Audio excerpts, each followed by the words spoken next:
பொதுவா நிறைய பேருக்கு ஒரு பயம் உண்டு. நமக்கு வாழ்க்கையில நல்லதே நடக்கல அப்படின்னா, யாராவது நமக்கு ஏதாவது செஞ்சிருப்பாங்களோ, யாராவது நமக்கு ஏதாவது வச்சிருப்பாங்களோ, தொடர்ந்து துயரம் வந்து கொண்டே இருக்கு அப்படின்னா, யாராவது எங்களுக்கு ஏதோ செஞ்சு வச்சுட்டாங்க, செய்வன செஞ்சு வச்சுட்டாங்க அப்படிலாம் நம்ம சொல்றோம் இல்லையா? இதையெல்லாம் நீக்கக்கூடியது எது தெரியுமா? சேவல் தான். சேவல் சாதாரணமான சேவல் இல்ல. முருகப்பெருமானுக்கு கொடியாக விளங்குவதே அந்த சேவல் தான். அது மேல இருந்து கூவுதான், கொக்கரக்கோ அப்படின்னு கூவி, ஞான சூரியன் வருகிறான், எல்லோரும் எழுந்திருங்கள் அப்படின்னு நம்ம எழுப்புமா. வள்ளியினுடைய திருமணத்தின் போது கூட சேவலினுடைய ஆற்றலை பற்றி ரொம்ப அழகா முருகப்பெருமான் நிரூபித்திருப்பார். அங்கே எதிர்த்து வர கூட்டத்தினரை எல்லாம் பார்த்து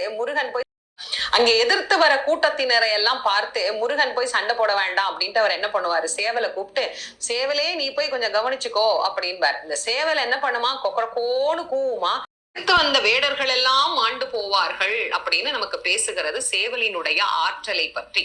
அப்போ சேவல் என்பது எவ்வளவு வலிமை படைத்தது அப்படிங்கிறது தெரியுது இல்ல. அதனால இந்த சேவல் விருத்தத்தை பாராயணம் பண்ணினோம்னா பில்லி, சூனியம், ஏவல், செய்வினை, எதிராளிகள் நமக்கு வைக்கக்கூடிய எந்த வகையான மாந்திரீக பிரச்சனைகளாக இருந்தாலும், அல்லது நம் மீது ஏற்படக்கூடிய திருஷ்டி, சில பேர் நம்ம மேல வைக்கக்கூடிய கண்ணு, இந்த மாதிரி பல விஷயங்களையும் போக்கி வாழ்க்கையில மகிழ்ச்சியையும் வெற்றியையும் பெற்று தரக்கூடியதாக இந்த சேவல் விருத்தம் அப்படிங்கறது அமைந்திருக்கிறது. சேவல் விருத்தம் படிச்சா பய உணர்வே இருக்காது. சேவல் வெற்றியின் தன்மை படைத்தது.